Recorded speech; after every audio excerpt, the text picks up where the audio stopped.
So whenever you get a new topic, you have to protect yourself against a certain level of hype. And something new comes along, let's say synthetic biology, discussing. So I'm going through a series of slides here to break down the various components of human enhancement. So the first obvious thing to enhance is the body, and the unfortunate Mr. Pistorius is here on the slide as someone who has been alleged to actually have an advantage with his cheetah legs, his fake legs, while of course in the past a peg leg was considered a disadvantage. Pistorius could not run at the Beijing Olympics because they still try to find out if this is something like doping, that you actually get an advantage through this. So the question is, what's the boundary between restoration versus enhancement, which is actually a fairly philosophical question. So the body is, when it comes to human enhancement, it's not just prosthetics or visible pieces that are attached to your body, replacing a body part. It is also things such as exoskeletons, and they actually do have a major application. For example, in Japan, where robotics is very advanced, there's a strong interest in exoskeletons, for example, in hospitals to carry around patients. Because carrying around patients is very difficult and heavy, and so these helps are actually they started being used. There's also, of course, military applications. So this is just really, you know, a new scale, a new sphere, but of course, making the body strong has always been tried in machines. Now, if you talk about further going away from the actual body, what I call it the extended body, we have any kind of machine. You could think of a car, but I just compared here. So I just compared here natural mules with these robotic mules, which are being developed by Boston Dynamics. So these, can you see this from the way back? It's a bit. So if you can we dim the front lights and leave the rest on? Because it's a bit washed out. So these are basically machines to aid soldiers carrying ammunition, materials in the combat zone. And oh, thank you. Oh. And they're already in experimental use. So you can imagine that a robotic mule like this would be able to carry a lot of weight. So when it comes to human extension, the boundary between extending humans and actually creating things in a human image is also a boundary which is not always completely clear.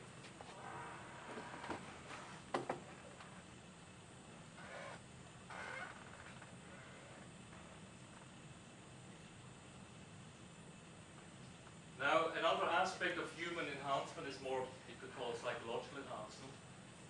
The personal image, of course, this is another goal of humans that goes a long way back. Status, attention has always been important to humans. Now it has new faces. For example, our online status has become more important, perhaps in some ways, that our status inside the visible circle is enormous.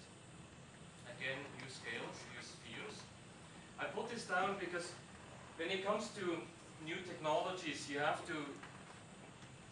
often have to deal with the issue, when is something truly novel, like a new kind, and when is it just more of the same, a new quantity. And that's not always very clear. Sometimes as you go in just changing the scale very massively, you suddenly get something that appears to be a new kind, even if you can actually see a slippery slope. It's a bit like evolution in biology, where a new species can be traced back, but at some point it's a new species. Now, enhancement of the brain is a huge field of research. A lot goes under the umbrella of Alzheimer's research, memory enhancement. A lot of advances have been made. But I put this down not only because I like Bob Marley, but also because the idea of a morality picture is actually being seriously discussed. public discussion on that in the New York Times, the merits of actually inventing a drug which will make people more ethical. So it's something still out there in the future, but there are, of course, drugs out there which modify parts of the behavior. So for example, if you control aggression through drugs, then arguably you have made something more ethical already. So this is, here again you have issues of the boundary between restoration and enhancement. For example, memory loss in Alzheimer's patients versus enhancement of students who want to study for the next exam. You have the, if you look at pot versus pills, you have natural versus artificial. And of course the main issue is scales and where it actually enters. Now talking about genes, then it usually becomes more controversial when you talk about genes because it's less of a private issue when you start to change the future genes. I put down three quite dissimilar issues here. One, this Brad Pitt photo symbolizes the issue of beauty, symmetry, and natural selection. Of course, it's the most natural thing in the world that one chooses one's mate. So in that sense, the genetic future has always been of interest to any human personal enhancement of this kind. Very infamous eugenics. There was a law in Iowa in 1907 to actually force eugenics, and then it was abandoned 2 years later. And of course there's a whole Holocaust attached to this as well. So let's hope this will not come back, but the ideas and the issues cannot be ignored in the debate. And then finally, where we are now is human gene therapy. And it's not legal to modify humans, but the debate is taking place in some circles, in expert circles. So okay, so you can say, if you want to protect yourself from hype on human enhancement, you can say, maybe it's not entirely new, but there are, I would say, three issues which are very important and will put us in a new context in terms of policy and debate. The first one is declining cost and speed of several technologies. So no matter if you talk about the cost of creating advanced prosthetics, exoskeletons, pieces of robotics which interface with humans, mind control machines, and so forth, there is a decline in cost, and cost drives speed. And the speed, of course, of science and technology has been accelerating for some time. So I also put up here just the exponential growth in publications that you have in science, or the exponential growth in patents. I just chose to put this down because synthetic biology is quite an interesting topic. And what this chart shows you is that both sequencing and synthesis of genes is becoming rapidly cheaper. But it's also becoming more automatized. So what this really means in practice is there are more issues to deal with that are relatively short time unit. Related to that is the diffusion of the technology. So in the case of synthetic biology, there are some concerns that synthetic biology is now done by hobbyists in garages, and those who worry about so-called dual use, so the whole terrorism file, they are very concerned that biotechnology has become so cheap. Now I put down another example of diffusion. There is, again, another Californian idea, the idea of creating basically regulation-free zones in the ocean. It's called seasteading. And once you go out 200 miles offshore, you're in international waters, and what happens there is under no jurisdiction of anyone when it comes to, let's say, creating new innovations. So there are people who are seriously trying to create communities, innovation communities offshore, and the goal is just to escape regulations and to have a different culture, of extreme innovation. Third and last topic that I think is important when it comes of what's really novel here is ethics. And one could go on a long time. I don't want to actually go on very long here, but I think these three examples should be relatively clear without too much explanation. So one is, a lot of people will distinguish between the natural and the artificial. It's quite a different view that if you push technology, if you push science, that you enter a sphere which is so unknown that your risk goes up, or perhaps goes up by an unknown amount. That actually is an ethical issue, because who is dealing with that risk? Who has the advantage and who has the cost? The distribution of cost and benefit, who bears the risk and who reaps the rewards. Second issue is this boundary between restoration and enhancement that I mentioned. And that becomes particularly interesting in the case of the whole research for immortality, which may sound also a bit out there, but there's a lot of work going into this, and there are sober people who seriously believe that it's doable. Maybe not in the next 20 years, but that it is actually now conceivable. And then the more traditional ethics issue would be equality. So once you put a positive spin on these developments, you say, okay, let's just not worry too much. Overall, it will solve many more problems than it will create, actually create problems. You still have an issue on who actually has access to the technology and who doesn't. So that's very difficult to get over with, to get around. It already came up in a big way when the internet became big. The whole question of the digital divide has been an issue ever since. And so you can think about digital divide, biotech divide, nanomaterials divide, robotics divide, human enhancement divide, etc. Whoever has access will have new possibilities that can create a rift which makes international equality very difficult. So now I have spoken a fair bit about technology. I want to say something about science, since this is a student science association. The boundary between science and technology is not all that sharp, not as sharp as it seems, but let's just look at traditional science here for a moment. One thing which science has done, unlike technology, it has been very humbling regarding the status of humans. So you have Galileo Galilei, who basically could show proof for Copernicus' theory that the sun is in the center of the solar system and the system, star system, as opposed to the Earth. He did that through a mixture of science and technology. He had the telescope which allowed him to actually see the moons of Jupiter. He also had the knowledge to actually understand what it meant. Charles Darwin, I don't have to say, I don't think more, but there were people who just hoped his theory would be wrong, because at the time it was comforting that humans were truly special, which since then that view has declined. Oh, excuse me. This is Hubble, who is a physicist, astrophysicist, was an astrophysicist. He's the one the Space Telescope is named after.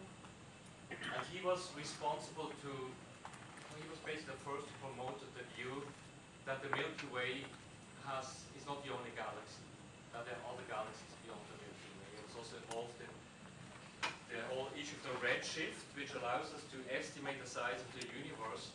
And due to that, people estimate the visible, the observable universe, which could be a fraction of the whole universe, to contain billions of galaxies and to be approximately 14 billion years old.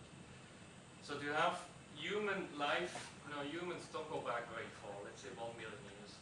You put this into a world of 14 billion years, into a universe which doesn't just have one Milky Way with very many stars, but like a Milky Way worth of galaxies, that's very humbling. Sigmund Freud is my last example, psychologist who argued that there is something called the subconscious, which since then I would say has been accepted. And what this means is that we're actually not as much in control of our own ego, our own decisions, as we would like. So you go through a sequence here where ever more the great status of humans as the center of the world becomes reduced through science, scientific insight. Just one example here for current times. So the humbling continues from the perfect baby. I hope you think this is cute. That's always very cute. To a defective baby. This is a printout of a genetic test from a company called 23andMe.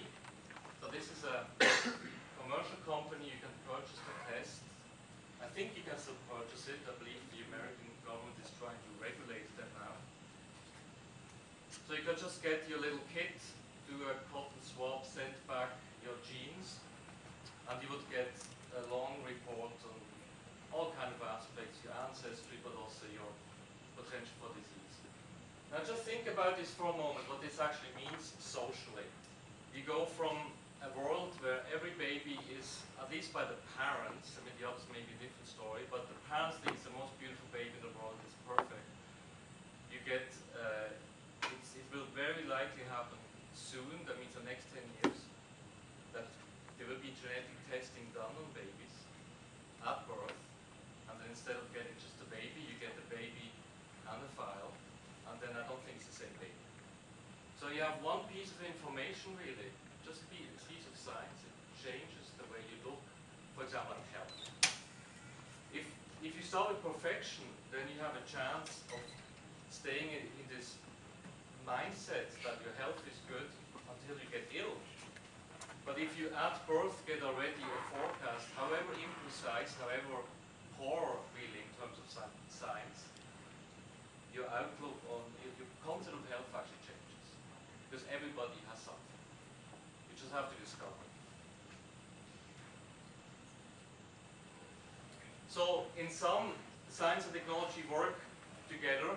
Simplified, you have science that produces knowledge, diagnosis, opportunities, and creates needs, or apparent needs. Technology doesn't only produce solutions, it also creates new issues, usually social issues. The key issue is just speed. So then you say, all right, science and technology are changing the way we look at humans and the way what humans can do at quite a rapid pace. You may still say, okay, but since this development may be unstoppable, you can't really deal with it. I actually believe it is not stoppable, but I still think we should deal with it. So I'll give you 3 examples why I think it will not be stopped. The first is a statistic on plastic surgery, which is extremely popular in the US and Brazil, as you can see. I went down to make sure Canada was included. We are proportionally a bit less into it than the Americans. But it is very common now, where as soon as the access exists, China also, where there's now a middle class, there is a huge amount of plastic surgery. Not just women, men too, increasingly. Implants here and there and everywhere. So people have, I think, proven that if perfection is available, not everybody, of course, but a large number of people actually flocking to it. That's one of the reasons why I don't think human enhancement will be stopped. Second reason, it's quite a big business to deal with human enhancement, especially if you could offer immortality. But even if you just look at body parts, so this chart here, is on a chart on what you're worth in British pounds. Scalp, 380 pounds, eyes, 954 pounds. So you can really put already a price tag at very many of our body parts. So to keep in mind, this is a business, the fixing and the dealing with the deals. And then finally, there are quite a few people who would say, it's not so much that human enhancement will be a huge market, an international export product, and something which people like to have. Some people say the real issue is we actually need to improve. We are creating a planet and conditions that they're no longer ideal for us, and we actually have to improve our way around the world we are creating.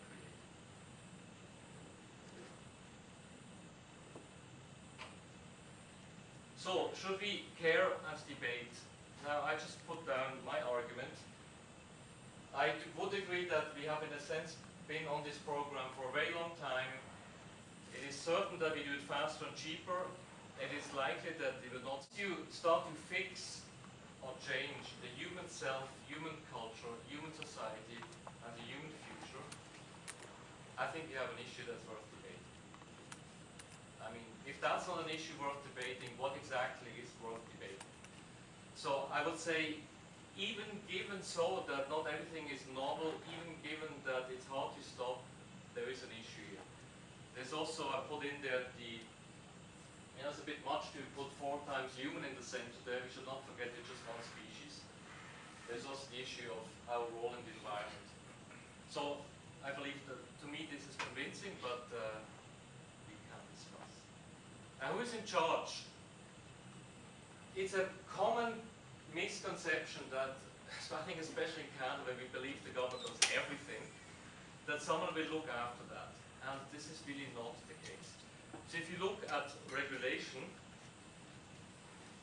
for example, the regulation in the health field, you will see that it's really quite fractured.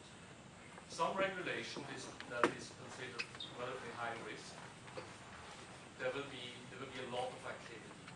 So pharmaceuticals, for example, are regulated in an almost excessive way. We know everything about pharmaceuticals. Although once they get into the market, arguably it's still an experiment and sometimes accidents happen. But pharma is regulated very, very highly worldwide, including Canada. Cosmetics, as another example, is virtually unregulated. There is no pre-market assessment of cosmetics. There's some post-market surveys of keeping track of things, and there's also, of course, people wanting insight, but there's nothing even remotely close to pharma. So what you have when you go across the regulatory spectrum, you really get the patchwork. Some things are very highly regulated to the point where it's just the stifling of innovation is the main issue. Other things are not highly regulated, and of course it's debatable if it's sufficient or not. But once you add a new element like human enhancement into it, then the game can change, and arguably the regulatory system may have to adapt in its emphasis or perhaps even in its fundamental approaches. Now you have to remember, regulations are actually a legal instrument. Regulations are approved by Parliament, and there is the pros and cons of law. You can use it to go to court, which is the reason why it's done that way, but it actually means that it's the laws of the country. It's quite hard to adjust regulations internationally. It's very hard to change them quickly, it's hard to get rid of them, and so forth. So the speed of regulation is slow, and if the speed of technology, for example, human enhancement, is fast, you have an issue. One of the approaches that people are trying to use to get around that issue of slowness is to consider completely different instruments, for example, self-regulation. But that is also controversial and works in some cases very well, in other cases not well at all.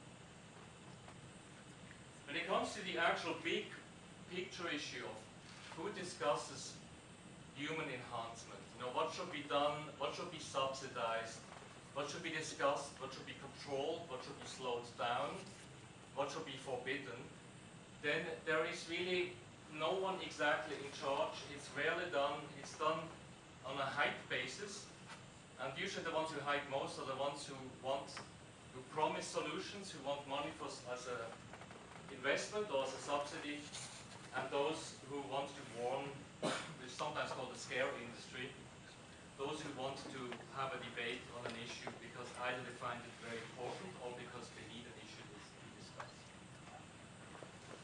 So who exactly minds the future of humanity? So considering that the conception of self, the conception of health, society, the future of how humans actually are as people are at stake, who minds that exactly?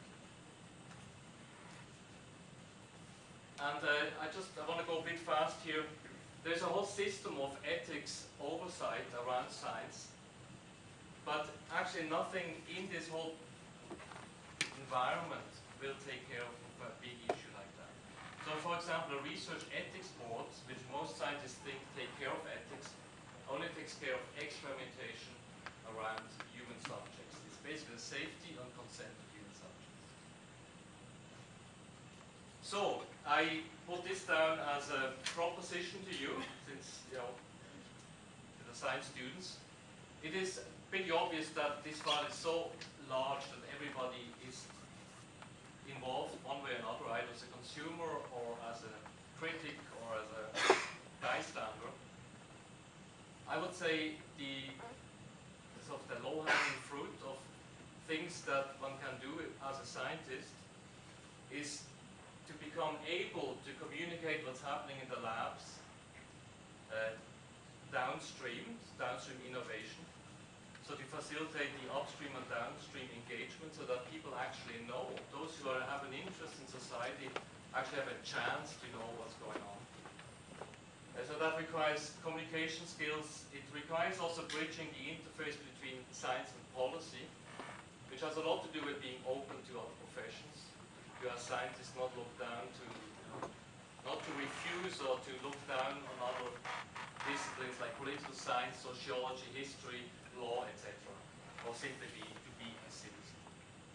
So I just wanted to tell you that we actually did a conference on this topic, which has been there's been a background report or an accompanying publications called Research Perspectives that you can still pick up on campus. And I just want to invite you to look at our website. So thank you very much for your attention.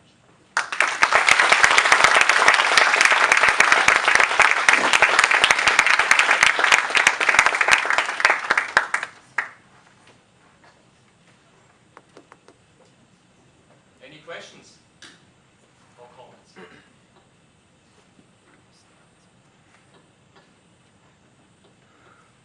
Yeah, well, actually, for the learning to communicate for this and also the bridging of policy and science, or do you have any suggestions that would be graduate students? Yeah, I don't know of any particular course available on this campus. There are science communication courses. There are organizations who offer this once a year, BAM for whatever. That's a little bit out of reach, perhaps. I believe the first thing is to just make an effort to understand why it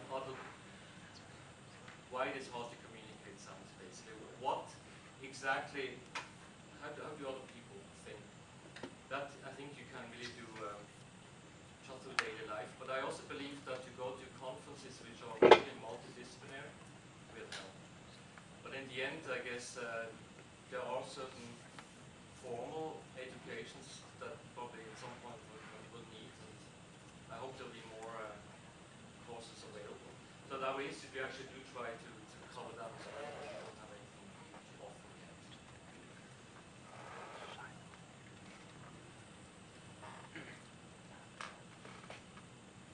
I have to apologize. I've been only here for 4 years, so I haven't heard the Science Society policy. What do you do? What's the initiative? Yeah, well, thanks for the question. I will not go on long. No, very briefly, the issue is about 2.5 years old, which explains in part why it is not very commonly known yet. Our mandate is to work on the Science Society policy. Our main activities right now are to work on an education program to basically offer this probably postgraduate courses, maybe diplomas or shorter units that you can take after doing a master or PhD to get a better appreciation of how innovation, regulation, and social implications work, function together. So our main preoccupation is to work towards a graduate program. In the meantime, we work on innovation. We have created innovation guidelines. We have worked on specific issues like nanomaterials, synthetic biology, survey conferences, events, and so on.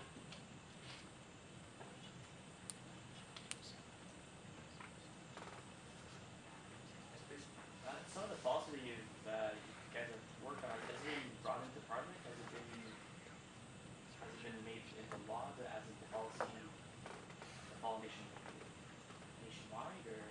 some of the work we have done. Yeah.